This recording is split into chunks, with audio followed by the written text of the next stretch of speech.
On this day in history, we remember the remarkable individuals who shaped our world. Welcome to Who Died Today in History, where we honor their legacies. From artists to leaders, their impact lives on.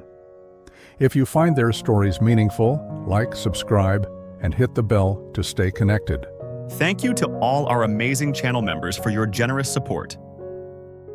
Sinead O'Connor, the Irish singer-songwriter known as much for her haunting voice as for her fearless defiance of authority, died on July 26, 2023, at the age of 56.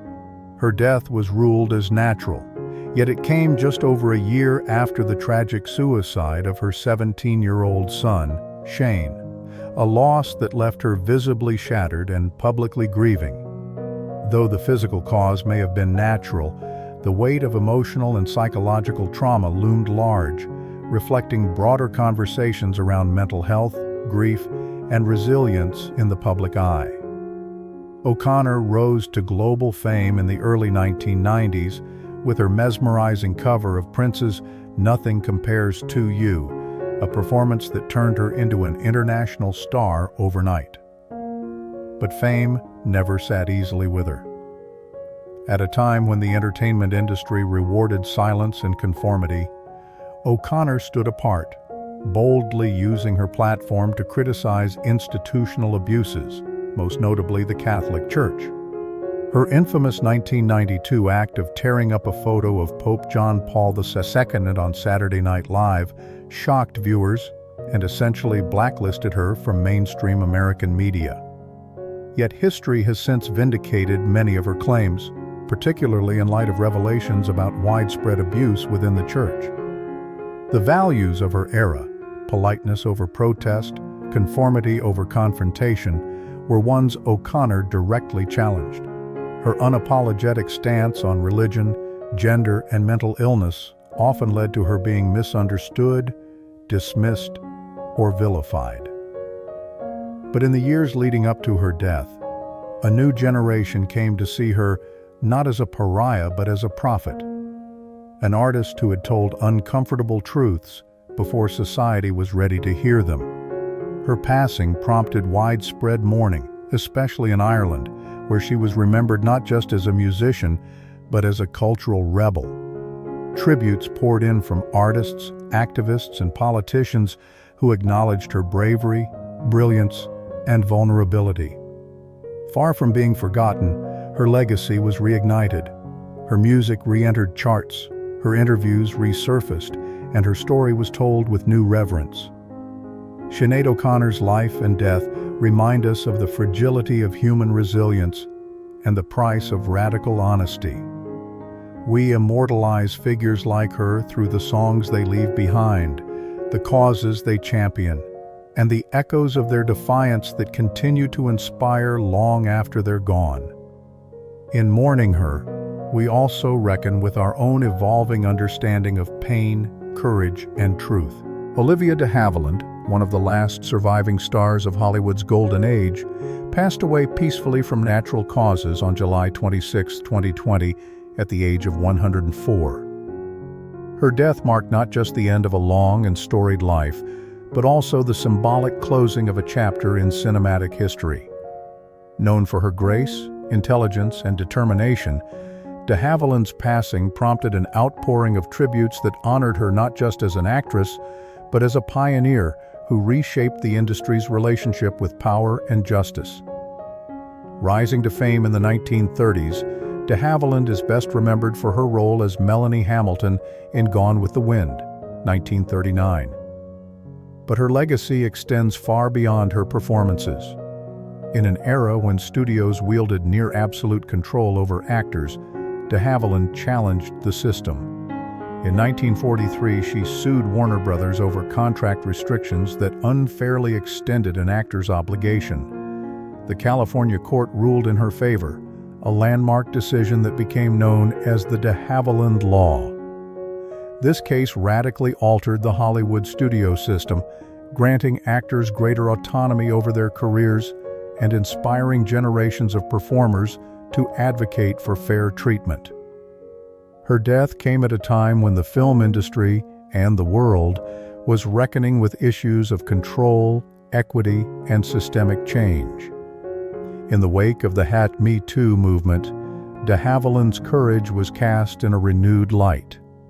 Her fight for creative and legal independence reflected timeless values: integrity, self-respect, and the pursuit of justice, even when the odds were stacked against her. The immediate aftermath of her passing was a blend of nostalgia and admiration. Hollywood giants, film scholars, and fans alike revisited her work and celebrated her contributions not just on screen, but in court. Retrospectives aired, books were reissued, and her trailblazing role in the legal battle against studio tyranny was re-examined as a pivotal moment in entertainment history. Olivia de Havilland's life and death underscore how the power of individual agency can ripple through generations. We memorialize figures like her not only through the preservation of their art, but also through the systems they help reform. In honoring her, we reflect on our shared desire to remember those who challenged authority with dignity and who left behind not only memories, but meaningful change. Ed Gein, the notorious American murderer and body snatcher, died on July 26, 1984, from respiratory failure due to lung cancer at the Mendota Mental Health Institute in Wisconsin. His death marked the quiet end to one of the most disturbing chapters in American criminal history, a life that, while relatively obscure during his early years, later cast a long and macabre shadow over modern popular culture and media. Gein's crimes in the 1950s shocked the nation. Though convicted of only 2 murders, investigators uncovered a grisly trove of human remains in his farmhouse in Plainfield, Wisconsin, many of which had been exhumed from local cemeteries. His acts were less about traditional serial killing and more about a profoundly disturbed mind seeking to recreate his deceased mother, whom he idolized obsessively. His case introduced the American public to a new kind of horror, a blend of necrophilia, cannibalism, and psychological derangement that blurred the line between madness and evil. The immediate consequence of Gein's arrest was public revulsion and fascination, but his death decades later was subdued and largely unnoticed. No trial drama, no final words that echoed in headlines. Yet his legacy endured, not in historical impact, but in the cultural imagination. His gruesome tale inspired some of the most iconic fictional villains of the 20th century. Norman Bates in Psycho, Leatherface in the Texas Chain Saw Massacre, and Buffalo Bill in The Silence of the Lambs. These characters projected the dark reality of Gein's mind into archetypes of American horror, symbols of madness lurking beneath the surface of rural normalcy. Gein's death offers a chilling commentary on the post-war American era, a time when social conformity masked growing anxieties about mental illness, repression, and hidden violence. His story emerged from the shadows of small-town America, confronting society with the uncomfortable truth that monstrosity could live next door. In remembering Ed Gein, we do not commemorate, but caution. Through literature, film, and art, his legacy has been transformed into a lens for understanding psychological horror and the boundaries of human depravity. His death reminds us that while history may bury such figures, memory and storytelling resurrect them, not to honor, but to understand, warn, and explore the darkest corners of human nature. Bobby Christina Brown, daughter of pop icon Whitney Houston and R&B singer Bobby Brown, died on July 26, 2015 at the age of 22. Her death followed 6 harrowing months in a medically induced coma after being found unresponsive in a bathtub, eerily echoing the tragic death of her mother just 3 years earlier. The circumstances of her passing were officially categorized as resulting from immersion associated with drug intoxication, though the details remained murky, feeding public speculation and sorrow. Bobby Christina's death was not only a personal tragedy, but also a haunting commentary on the burden of fame and the generational weight of trauma within celebrity families. Born into the glare of the spotlight, she was never allowed the innocence of anonymity. Her young life was shaped by media intrusion, family dysfunction, and the constant public comparison to her iconic mother. Her passing reflected a broader societal concern about how fame, especially when inherited, can magnify vulnerabilities rather than shield from them. The immediate consequences of her death included renewed scrutiny of the people closest to her, especially her boyfriend, Nick Gordon, who was later found civilly liable for her wrongful death. Legal battles and bitter family disputes followed, mirroring the turbulence that marked Bobby Christina's life. But perhaps most significantly, her passing reignited public dialogue around mental health, addiction, and the emotional costs borne by children of celebrity. In the wake of her death, tributes poured in, not only as condolences, but as reflections on lost potential. She was remembered not just as a celebrity child, but as a young woman trying to navigate identity and grief under relentless public pressure.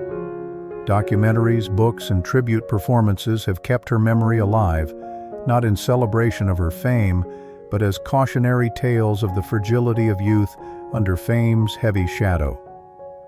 Bobby Christina's death underscores humanity's ongoing struggle to reconcile mortality with legacy, especially in a culture that idolizes fame.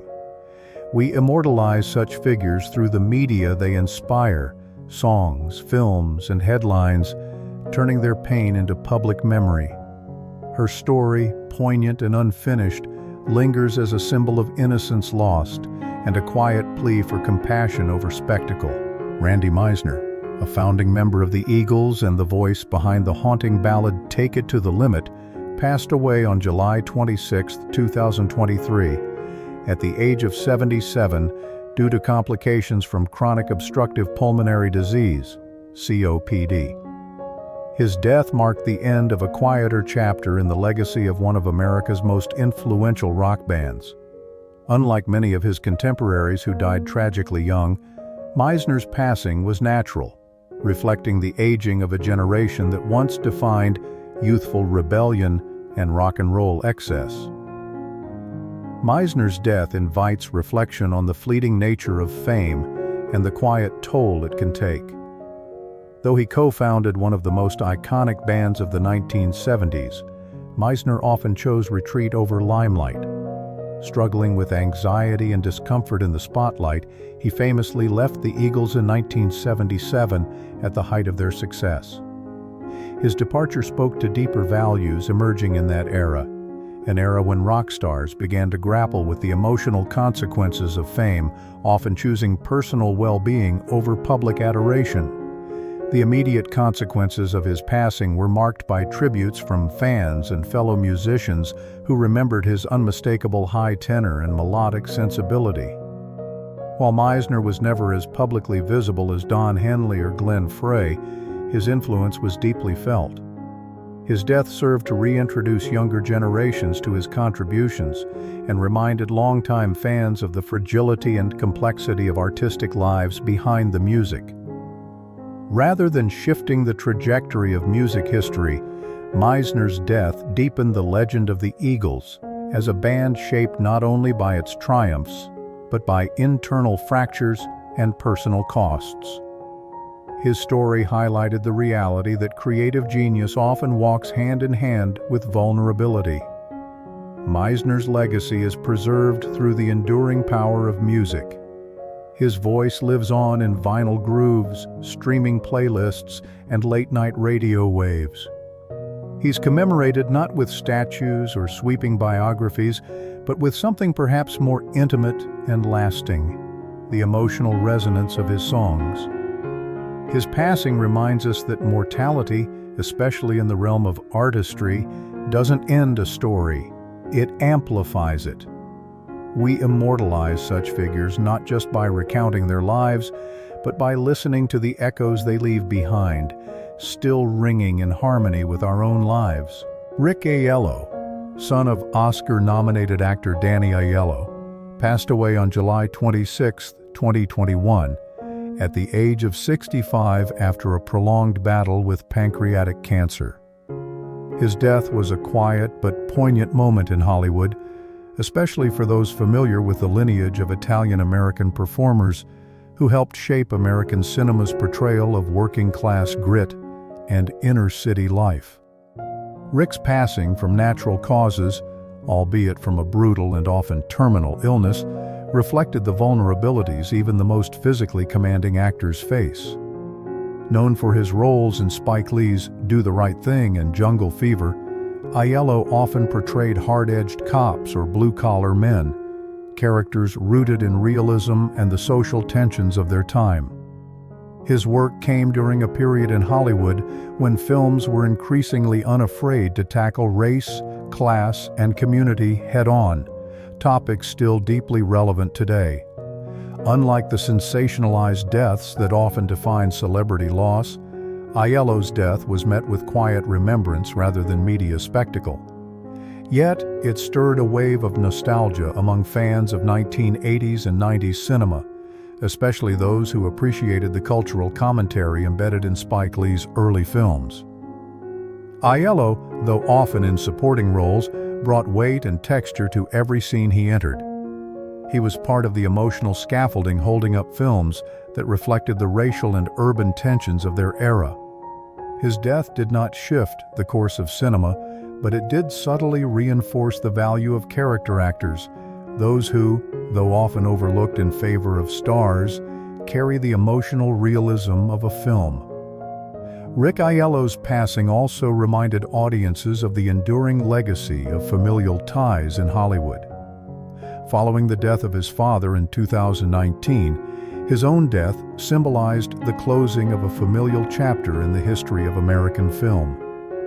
In memorializing figures like Aiello, we are reminded of the power of authenticity in storytelling. He is immortalized not through grand monuments or best-selling biographies, but through his raw, grounded performances.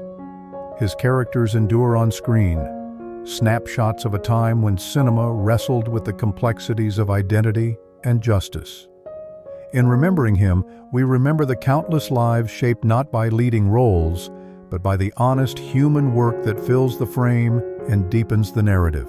Mary Wells, often called the First Lady of Motown, died on July 26, 1992, at the age of 49 from throat cancer. Her death was natural, yet deeply symbolic. A silencing of one of the most iconic voices of the Motown era, whose music once defined a generation. Rising to fame in the early 1960s, Wells became a trailblazer for African-American female artists during a time when segregation and systemic racism limited access to mainstream success. Her 1964 hit, My Guy, written by Smokey Robinson, catapulted her to national stardom and helped put Motown Records on the map. Yet her career also reflected the challenges of her era: contracts that offered limited creative control, gender disparities in the music industry, and the physical toll of relentless performance schedules. Her early departure from Motown, seeking more artistic freedom and financial recognition, marked a bold but risky move that foreshadowed later battles for artist rights. Wells's death came at a time when many Motown legends were enjoying resurgences through nostalgia tours and retrospective honors. Her passing highlighted the fragility of legacy in an industry that often forgets its pioneers until it's too late. Although tributes followed, her influence had not always been fully appreciated during her lifetime. The loss of her voice, both literal and metaphorical, served as a poignant reminder of how quickly the spotlight can fade for women in music, especially Black women who helped build the foundation of popular culture. The consequences of her death were not political nor earth-shattering in historical terms, but they were deeply felt in musical circles. Her passing prompted retrospectives that re-examined her influence, inspiring later artists to acknowledge the debt owed to her work. In death, Wells gained a renewed recognition, her contributions finally being elevated alongside the male stars of Motown she once performed beside. Her story reveals much about humanity's relationship with mortality and memory. While fame is fleeting, art endures. Through the soulful lilt of Two Lovers or the timeless optimism of My Guy, Wells continues to live in the cultural memory. She is immortalized through music, an art form uniquely capable of preserving emotion, voice, and time. Her life and death remind us that while the artist may pass, the echo of their expression can resonate across generations, shaping the sound of the future long after the applause fades. Eva Peron, the First Lady of Argentina from 1946 until her death in 1952, died of cervical cancer at just 33 years old. Her passing was not only tragic in its personal toll, but emblematic of the deep political and social currents that defined mid-20th century Argentina. Known affectionately as Evita, she was more than a political spouse. She was a symbol of hope for the poor and working class, and a fierce advocate for women's rights during a time when such activism was rare in Latin America. Her death was natural, but heavily politicized. At the time, Argentina was a deeply polarized society. To the descamisados, the shirtless ones, Eva was a saintly figure who had risen from poverty to power, using her influence to champion social justice. To others, particularly the aristocracy and anti-Peronist factions, she was a dangerous populist who threatened traditional power structures. The cancer that killed her was concealed as long as possible by the state, and when she passed, a national period of mourning followed. Her embalmed body became almost mythological, preserved for display and later hidden by military regimes who feared the political power of her memory. The immediate consequence of her death was a blow to President Juan Perón's regime. Eva had been a unifying force and a passionate speaker who rallied public support. Her absence weakened the emotional core of the Peronist movement. Over time, her legend only grew. "Don't Cry for Me, Argentina" became not just a lyric from a Broadway musical, but a global shorthand for her poignant and powerful story. Eva Perón's death reflects the era's struggles with gender, power, and class. In a patriarchal society, she commanded respect not just as a wife, but as a political force in her own right, earning the unofficial title Spiritual Leader of the Nation. Her public battle with illness, cloaked in both reverence and secrecy, underscores how political systems can both elevate and consume their icons. Humanity's need to remember and reframe figures like Eva Peron reveals our longing to make sense of mortality through legacy. She lives on in statues, museums, films, and in the hearts of millions who see her as a champion of justice. In death, she became more than a person. She became a myth, eternally entwined with Argentina's national identity and global memory. Atawalpa, the last sovereign emperor of the Inca Empire, met a violent and historically pivotal end in 1533, marking a turning point not just for his people, but for the entire continent of South America. Captured by Spanish conquistador Francisco Pizarro during a deceptive meeting in Cajamarca, Atahualpa was held for ransom, a staggering room filled with gold and silver, which the Incas fulfilled, believing it would secure their leader's freedom. Yet despite this payment, Atahualpa was executed by garrote, a method of strangulation, under the justification of charges including fratricide, idolatry, and treason against the Spanish crown. His death reflected the brutal collision of civilizations, a wealthy, complex, indigenous empire confronted by European imperial ambition driven by greed, religion, and a thirst for domination. The Spanish saw themselves as agents of divine conquest, while the Incas viewed the encounter through a lens of diplomacy and ritual power. Atawalpa, having only recently defeated his brother Huáscar in a bloody civil war for the Inca throne, was already leading an empire weakened by internal strife, a vulnerability the Spanish exploited with precision. The consequences of his death were immediate and catastrophic. With Atawalpa gone, the central structure of Inca governance crumbled. Though the Spanish installed puppet emperors, real power had shifted. His execution effectively opened the door to full Spanish colonization, leading to the eventual dismantling of the Inca Empire and the forced cultural, religious, and demographic transformation of the Andes. Atahualpa's demise is one of history's starkest examples of conquest through betrayal, and it continues to symbolize the loss of indigenous sovereignty in the face of European imperialism. In a broader sense, it highlights how mortality, especially when manipulated for political ends, can reshape the destiny of nations. His death, framed by manipulation and greed, forces reflection on the cost of empire and the fragility of power when met with superior weaponry and foreign ideologies. Today, Atahualpa is immortalized in Andean memory, literature, murals, and even folk traditions as a tragic figure, a martyr, and a last symbol of indigenous resistance. His legacy persists as a reminder that while death may silence a leader, it can also ignite centuries of remembrance and reawakening. Through storytelling, commemoration, and historical reevaluation, we keep alive the profound lessons his life and death offer about human ambition, betrayal, and resilience.